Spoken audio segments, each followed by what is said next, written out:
जो अवैध भोंगे याची तक्रार करेल याच्या दंडाची जी रक्कम आहे त्याच्यातली 50% रक्कम त्या सन्माननीय देशभक्त व्यक्तीला द्यावी, एवढं उत्तरात यावं. धन्यवाद. अध्यक्ष महोदय, मी कलियुगातच उत्तर देतो. माननीय सुधीर भाऊंनी अतिशय महत्वाच्या विषयाकडे लक्ष वेधलेलं आहे आणि सुधीर भाऊंना अपेक्षित अशा प्रकारचीच कारवाई सरकारने केलेली आहे.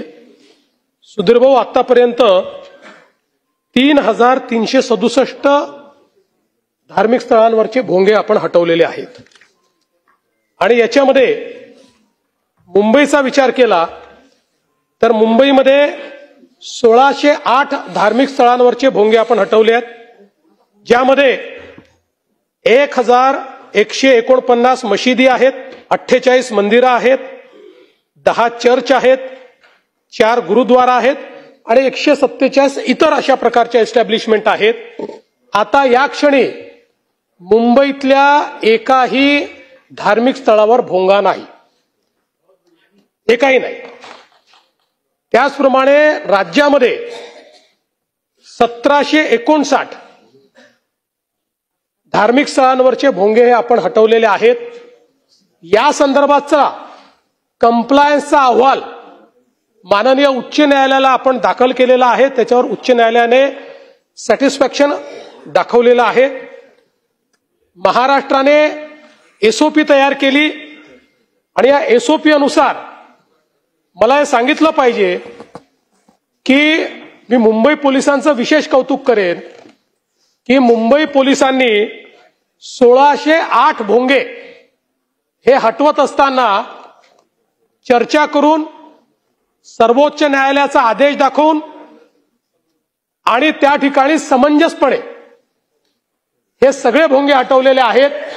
कुठेही धार्मिक तणाव नाही, कुठेही एफआयआर करायची आवश्यकता पडलेली नाही आणि आज मुंबईला भोंगेमुक्त करण्याचं काम हे आपल्या मुंबई पोलिसांनी केलेलं आहे.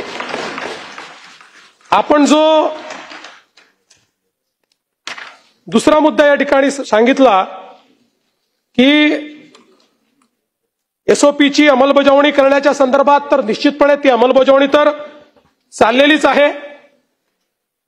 तर दर अधिवेशनात अहवाल द्यायची आवश्यकताच पडणार नाही, कारण आता भोंगेच काढले आहेत आणि पुन्हा लावायचा प्रयत्न केला तर आता एसओपी मध्ये एक बदल निश्चितपणे करायचं माझ्या विचारात आहे की आता ज्या पोलीस स्टेशनच्या हद्दीत तो भोंगा लागेल त्या पोलीस स्टेशनचा जो त्या भागाचा इन्चार्ज असेल त्याच्यावर याची जबाबदारी असेल, त्याला जबाबदार धरलं जाईल.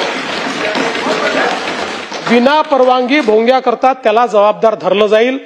त्यामुळे अहवालाची आवश्यकता पडणार नाही. आणि आपण जे सांगितलं की तक्रार करता समजा जर त्या ठिकाणी काय दंड आला, जर काही दंड आला तर त्यातला 50% दंड हा तक्रारकर्त्याला द्यायचा. Suggestion for action. उत्तर प्रदेशमध्ये ध्वनी प्रदूषण नियमांची अंमलबजावणी करण्यासाठी एक भरारी पथक केलं आहे. 1 किंवा 2 असे भरारी पथक काही क्षेत्रामध्ये काही करता येईल का हेही तपासावं आणि हेही सजेशन फॉर ऍक्शन नाही, ऍक्शन ओनली ऍक्शन साठी करता येईल का? अध्यक्ष महोदय, ऍक्शन ओनली ऍक्शन हे केलं जाईल. महोदय, मुंबई प्रमाणे ह्याची कारवाई उर्वरित महाराष्ट्रामध्ये सर्व सीपी आणि एसपीना सांगून सर्व जिल्ह्यांमधले हे भोंगे जे 365 दिवस रोज चालू आहेत ते बंद करण्यात येतील का?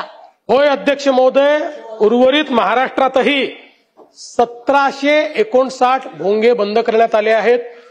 अजून कुठले भोंगे बाकी असतील तेही भोंगे बंद करण्यात येतील. आपण आता प्रयत्न हा करतोय की सामंजस्याने लोकांशी चर्चा करून त्यांना समजवून त्यांच्याकडनं कायद्याचं पालन करून घ्यायचं. त्यात चांगलं सहकार्य मिळत आहे. पण जर कोणी सहकार्य देणार नाही तर मग कायद्याचा बळगा देखील दाखवण्यात येईल.